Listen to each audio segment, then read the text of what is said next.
Brandon, just give me your thoughts on the offensive line, your progress through the first three games, both as a team and then you individually. The progress. I think the first game that we had against Maryland, it was all like a filling out process for our offensive line. I think that we went out there and really just wanted to show that what we had, what we went over in the off season, really what how hard we worked and stuff like that. I think we all kind of like really was all just it was really just a filling out process for me. Last year we had no fans, so it really just felt like practice. We're going out there, it felt like a different atmosphere. We all worked very, very hard over the off season, so going out there for the first time in front of fans was really, very different. I think we all handled it well. As it went on against like LIU and Virginia Tech, I think we all built a better connection. You saw that on the field that we all played more physicality and we all really started trusting each other more out there, and communication got way better. As you've seen in Virginia Tech and against Oklahoma, the communication got a lot better, and we all really trusted each other more and really played harder for each other. Brandon, can you describe the disappointment that you had in the locker room after the game, playing Oklahoma so well and being right there to knock off a number 4 team in their place? The feeling we had afterwards was more like we lost, but we really got to learn from the situation. It's really early in the season, so we still got a lot of improvement that we can go on throughout the whole season. So we really took that was like, okay, now we see where we're at. Now we know where we need to go to next.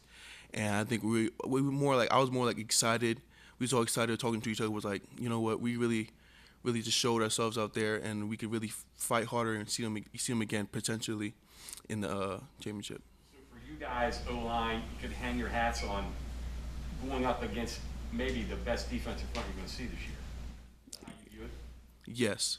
I think we went out there and really just tried to just to see where we really level at, and I think we really just want to go out there and play hard. It didn't really matter like if it was the best or the worst. We just want to go out there and prove to everybody we can play hard and be a really physical offensive line. As a group, when someone gets beat like for a sack or like Zach when he has the two bad snaps, how do you guys, do you just leave them alone and let them, or do you come to them?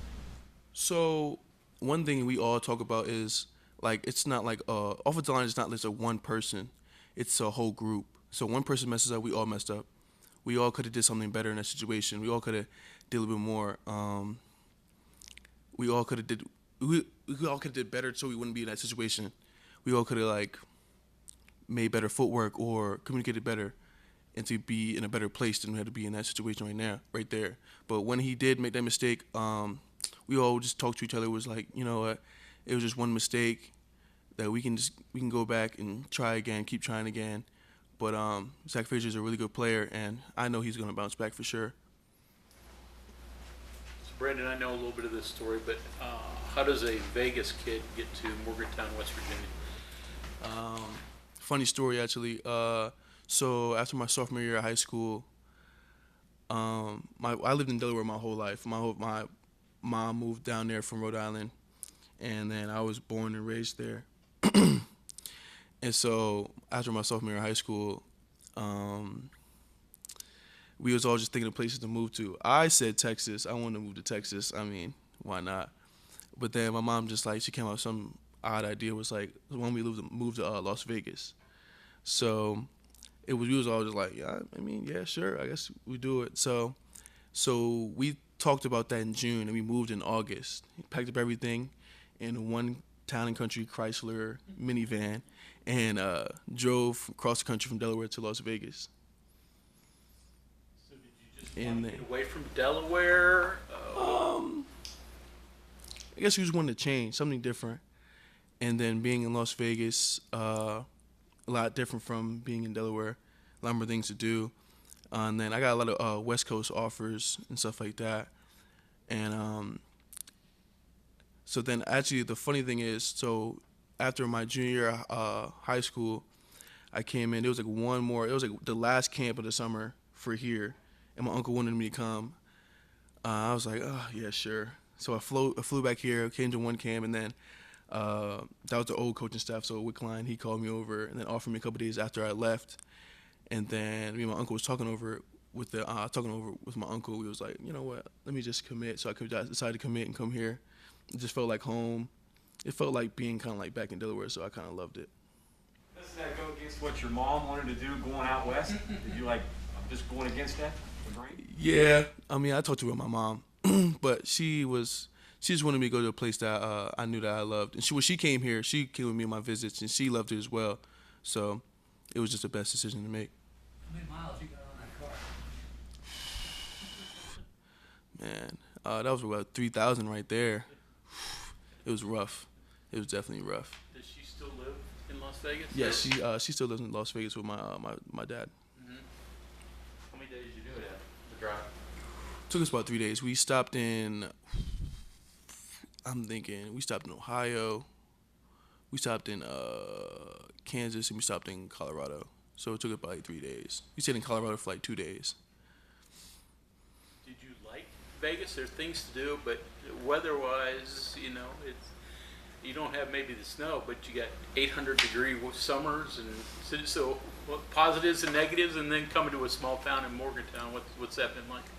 I mean, the positives. I mean, I guess you get that experience, being in the West Coast, being that West Coast life. It's a lot different from being on the East Coast. There's a lot of things to do, but like I was a kid, I just like playing football. I was more focused on playing football. So coming back here, it's a lot different. Like a lot more. Like I can go see like mountains and stuff like that. I've really been around mountains like that. Being here was a lot different. It felt a lot more like a place I needed to be at. It felt like home, honestly, to me. When I came down, touched down, and actually saw everything, it felt like I've been here my whole life. You play a tough position. You're usually not covered up. You're out on an island. What's the number one lesson you learned playing tackle in the Big 12? One thing I talked to Coach Moore about is having that is like the next play mentality. Like we have a very small margin of error playing at my position. It's really, really hard to play at my position. Not a lot of people can do it. So when you do mess up and do get in situations where you do like get beat or stuff like that, you just remember like you got to continue to keep playing. Like you can't forget what your training before that. Like you have to fall to your training, and I trained very, very hard to be able to play at a high level. So it's really, really hard, but I think that if you keep the right mindset and right mentality, that you will be able to be successful in the position. What bothers you most, the big bull rush guy or the little guy, the quick guy that you can't get your hands on? I'm a basketball guy, so I can deal with the fast, little twitchy guys. The big guys is a little bit more annoying. I like a little bit more of a guy likes to move. Kind of like to move a little bit more. So in trying to combat that, you mentioned you worked on a lot of different things to prepare yourself for this. What do you do to prepare for somebody that has that advantage? I mean, you can only get so strong, and you can't get any taller, obviously. Oh yeah. So stuff like that, like you really have to fall to your like techniques and stuff like that. We have multiple techniques to be able to stop somebody that is like bigger, that is like to just run directly down the middle of you. You have to fall to your training, like I said. I worked very, very hard over the off season. We all worked very, very hard over the off season to really able to any situation that you have, any person that you have, any personnel that you have, that you're able to use the most effective techniques to be able to beat that certain rush or how that person like comes, I guess. How has your college career gone? I mean, you starting as a redshirt freshman last year, so I mean, that's. Have you been pleased with how you've progressed, or what have you thought of it? Yeah, I'm definitely pleased. I definitely see a lot of things that I could really improve on for sure. Definitely with the O-line room that we have now, they really do push me to become better each and every single day. Having a guy like Zach Frazier, James Gimmitter, Doug Nestor, and Parker, that we all push each other over the off season to become better. I think we all have progressed very, very well, and I think I progressed very well inside that room. And I think the ceiling is, I think this offensive line has a very, very high ceiling. You mentioned crowds. It's one thing you had to learn this year. I guess you Zach and Parker last year, at most in front of 10,000 people. What's the difference between playing in front of 80,000 people like you did last week? I guess it's more like you get more eyes on you. Like the 10,000, like a lot of it was our families. You know, I played against my family since I was in Little League. Like that's nothing different. But when you see people, like everybody, it's like their first impression of you. Like you get like 80,000 first impressions. So you really have to, you know, put what you want them to see on film. So you really go out there and try your best to be the best player you can be out there in that certain situation. So I guess it is kind of different because you do get that extra little like nervousness of like it's your first impression. You know what I mean? What's the two quarterback system been like for you, trying to protect for a more pocket passer and then a more erratic, scrambling type player?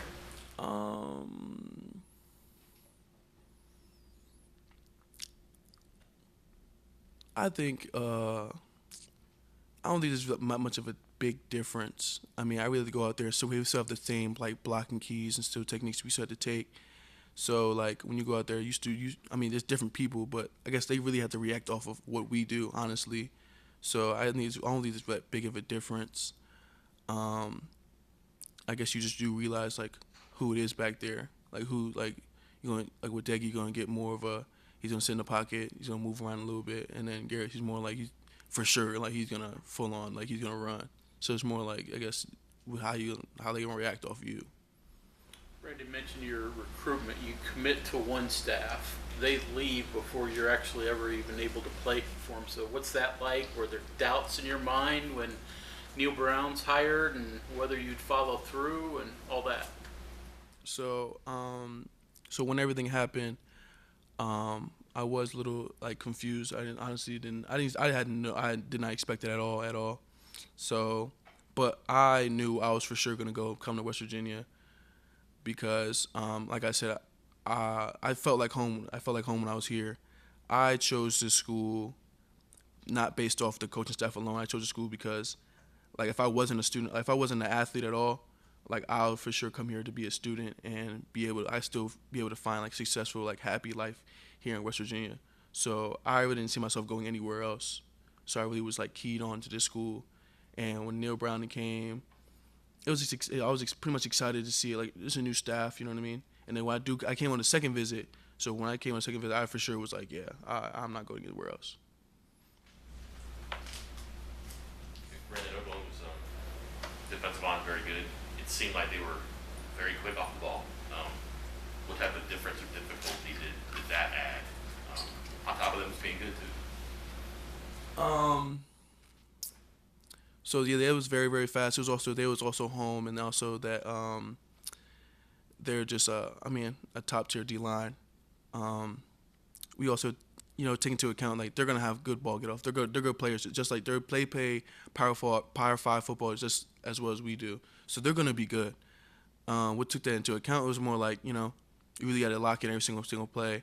One thing that I pride myself on is like get off the ball fast, get off, be twitchy, be fast, be athletic, be aggressive, and then just match their aggression and their speed.